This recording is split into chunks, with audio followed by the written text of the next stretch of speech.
Brown's going to make his mark on history at a place called Harper's Ferry, Virginia. That'll put him on the historic stage forever. So we're going to talk about John Brown's raid at Harper's Ferry, Virginia.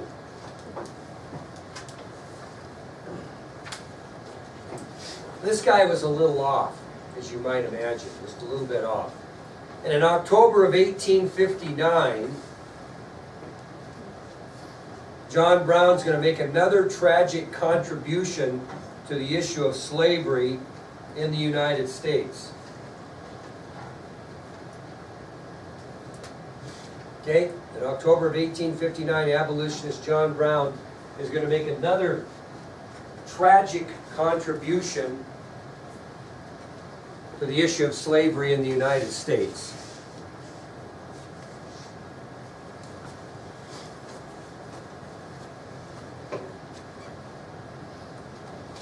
What he did is he gathered together a group of 18 followers, and he put together a 4-part strategy at Harper's Ferry, Virginia. So John Brown gathers up 18 followers, and John Brown puts together a 4-part strategy concerning Harper's Ferry, Virginia. Anybody know what was located there he was interested in? Why did he pick Harper's Ferry, Virginia? They had a federal arsenal there. Very good, Sheriff. They had a federal arsenal there. A lot of weapons stored. He took interest in that. So here is his 4-part strategy. Part 1 is that Brown and his men were going to attempt to seize that federal arsenal at Harper's Ferry, Virginia. They were going to try to seize that. Now, just to give you an idea why he picked that one, it was the largest in the country at the time. It held over 20,000 rifles, muskets, and pistols at a market value of $7 million at the time. So it was a big arsenal. So Brown, number 1, part 1 is Brown and his men are going to attempt to seize the federal arsenal at Harper's Ferry, Virginia. And the reason he picked that is because it was the largest in the country. It held over 20,000 rifles, pistols, and muskets, and had a market value of about $7 million. Now, obviously this 4-part, 1 part is going to lead to a 2nd part, which is going to lead to a 3rd part. So the first part, he was going to try to seize the federal arsenal at Harper's Ferry, Virginia. Part 2, once they seized that federal arsenal, they were going to arm the slaves in the area that he believed were going to flock to his side. Okay? So they were going to take these weapons and they were going to arm the slaves that he believed would flock to his side. So first part is he's going to seize the federal arsenal at Harper's Ferry. 2nd part is he's going to arm the slaves that he believed would flock to his side. 3rd thing he was going to do is he was going to establish a black government in the mountains of Virginia. He was going to establish a black government in the mountains of Virginia.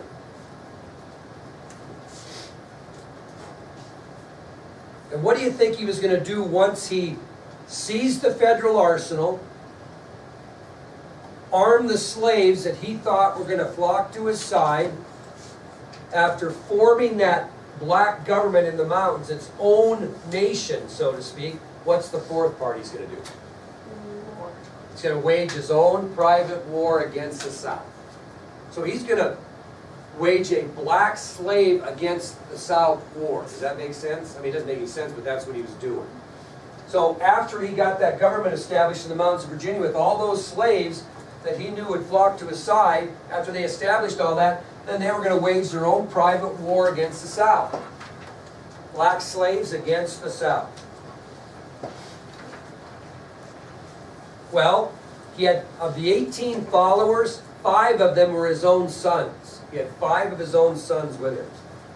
And they did attack the federal arsenal at Harper's Ferry.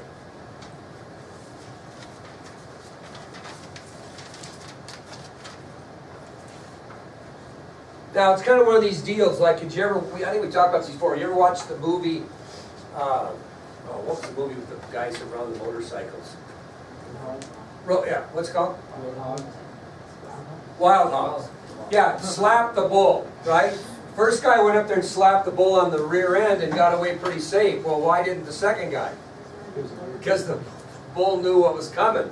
Well, the point being is they got into the arsenal pretty well. They attacked the federal arsenal and got in and gathered the weapons. The problem is going to be what?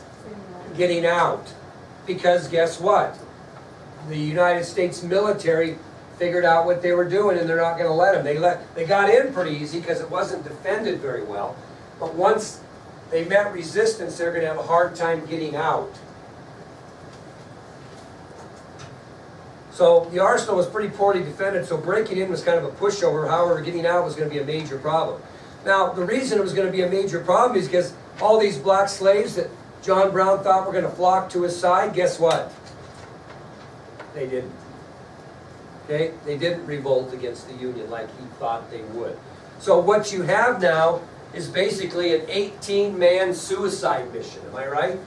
Because you're in there, you've attacked a federal arsenal, and now you're going to face resistance. And all you've got is 18 people in there. Well, it's kind of interesting because when word got out about him breaking into the federal arsenal, at first it wasn't the United States Army that attacked his group, but it was the townspeople of Harper's Ferry. They protected their own arsenal until the United States Marine Corps arrived. And guess who they were under the command of? Who were commanding these Marines that are going to? Robert E. Lee, who at the time was a colonel. So ironically, Robert E. Lee, who was a colonel at the time, is leading Union forces, the Marines, against John Brown at Harper's Ferry. So when word got out about Brown's break-in, townspeople attacked his group and were soon reinforced by United States Marines under the command of Colonel Robert E. Lee. Well, Colonel Lee and his men trapped John Brown and his men in a railroad house next to the arsenal. They ran him into a railroad house next to the arsenal. And they fought those 18 men for 2 days. Pretty tough buggers. And finally, 10 of the 18 were killed, including all 5 of John Brown's sons. And at that point, Brown surrendered to Colonel Lee. So these 18 men fought for 2 days against the United States Marines at this railroad house. Finally, 10 of the 18 are killed, including all 5 of John Brown's sons. And at that point, Brown surrendered to Lee. Brown was not killed. But what happened to him? Well, let's not get that far. You're right. What happened to him first, he was arrested and indicted on what charge? Treason. He was then tried and convicted, and as Ivan mentioned, on December 2nd, 1859, he was sentenced to death by hanging. So he was later tried and convicted of treason against the United States. And on December 2nd, 1859, he was sentenced to death by hanging. Okay, has anybody heard of the rock group Kansas? You have? Carry on my wayward son. Would you like to see their first album? Oh, I watched the movie. Did you? This is Kansas. It was a really famous rock group in the 1970s. Man, I'm telling you. I saw them in concert not long ago. They're old, but they're still pretty good. This is their first album. You wouldn't even believe who was on the cover of Kansas's first album. Who do you know? John Brown. Oh, so that's who that is. So that's who that is. That's who that, isn't that crazy? That's John Brown. There he is. I'll pass this around. You can look at it in a second. I got to step outside, so hold that thought, okay? Yeah, I didn't know.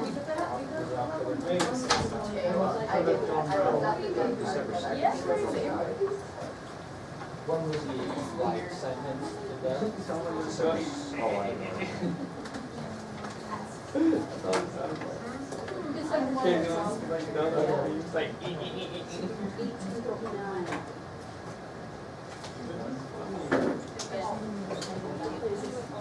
Oh, they had another picture of John Brown. The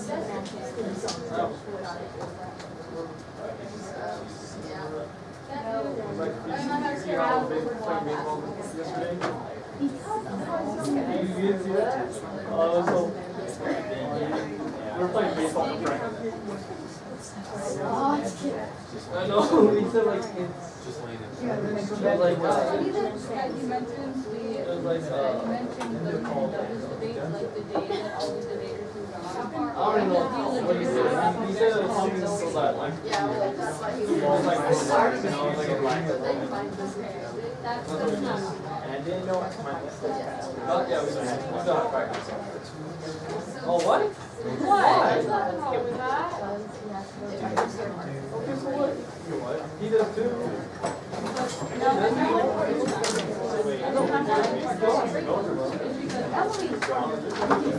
Now, you poor kids, on the other hand, probably don't even know what an album is, right? Paris, let me see that real quick. Like, you can still pass around that. I might tape that in there. If anyone thought. You know what an album looks like? It's just called an LP. Anyway, these are what you put in a record player. Like frisbee. You see those two people right there? Say.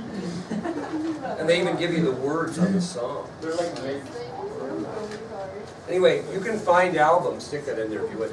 You can find albums that are worth a lot of money. The Beatles' White Album, that's worth a lot of money.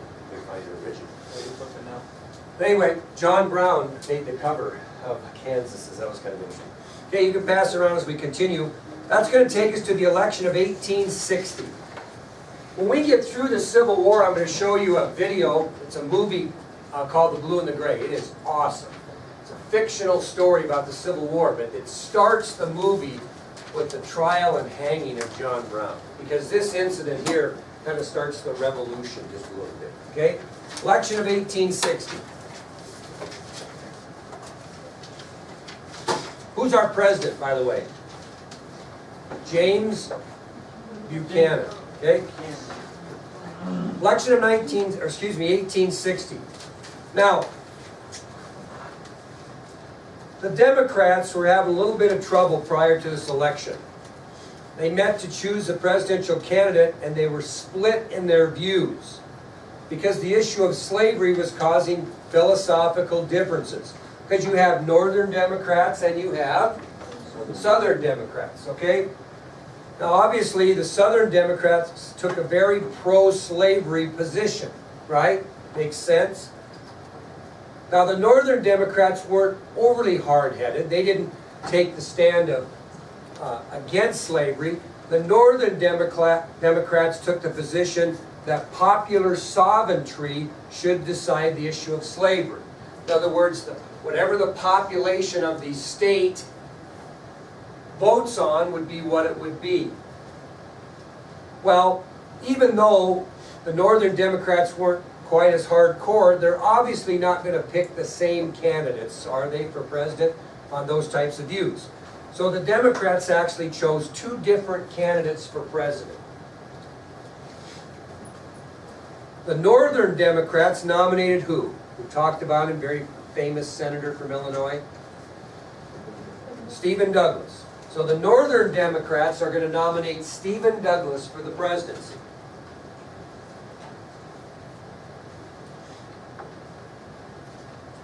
The Southern Democrats are going to nominate Buchanan's vice president, John C. Breckinridge, for the presidency. So you're going to have a split in the Democratic Party. The Northern Democrats are going to nominate Stephen Douglas, and the Southern Democrats are going to nominate Vice President John C. Breckinridge.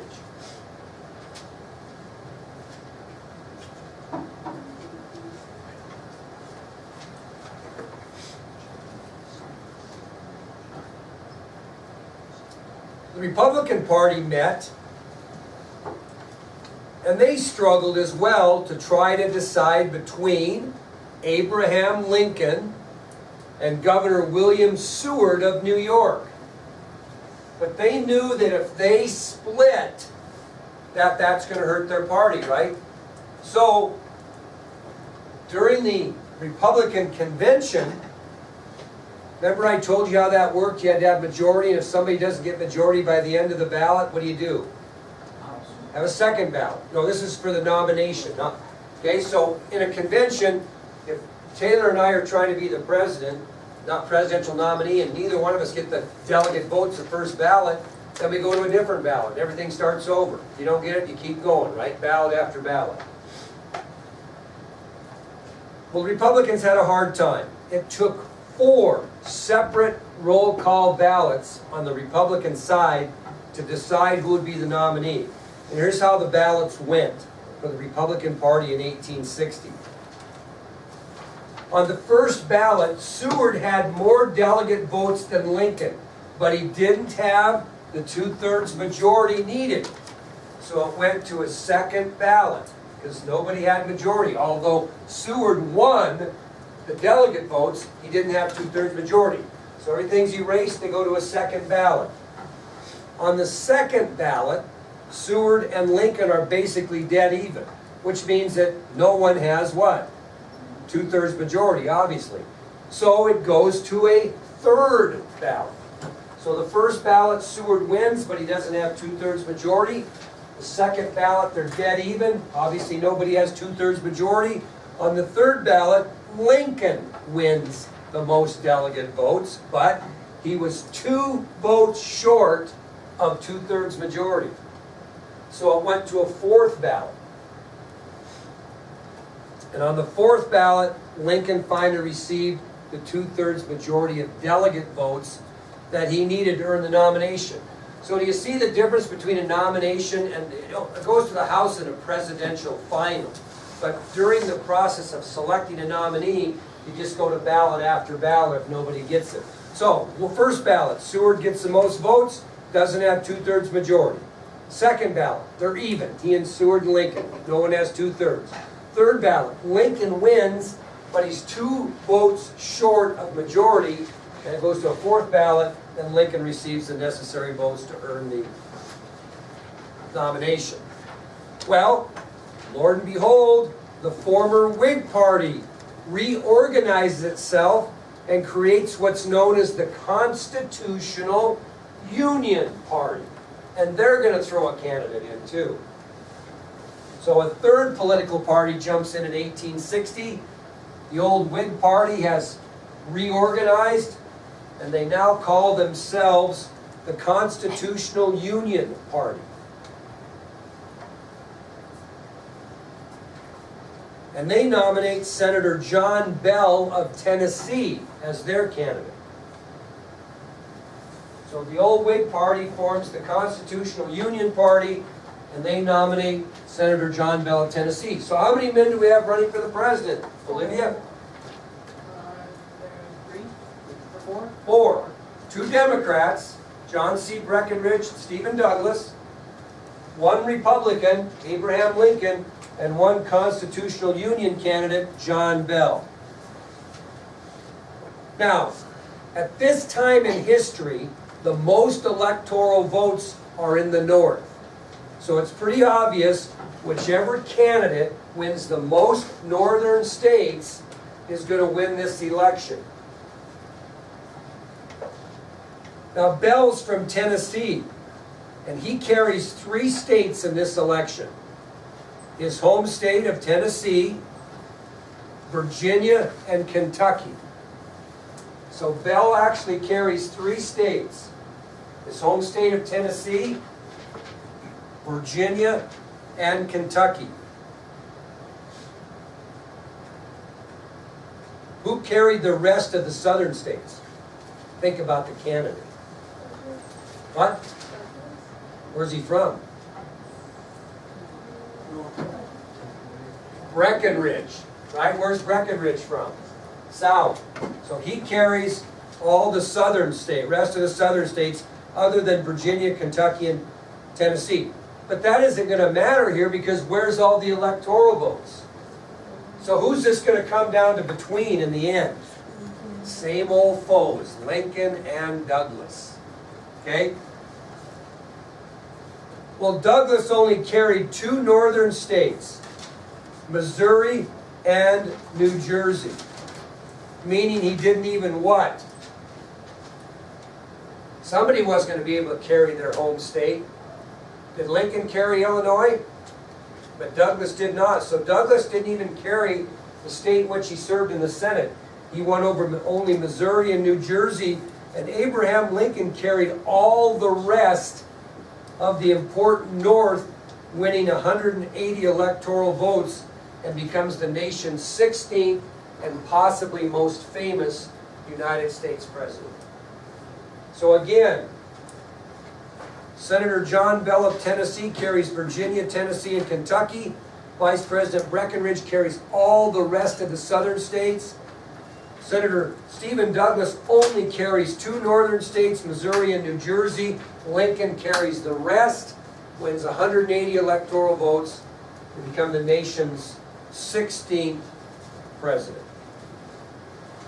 Okay? And there he is. And who hasn't heard of Abraham Lincoln?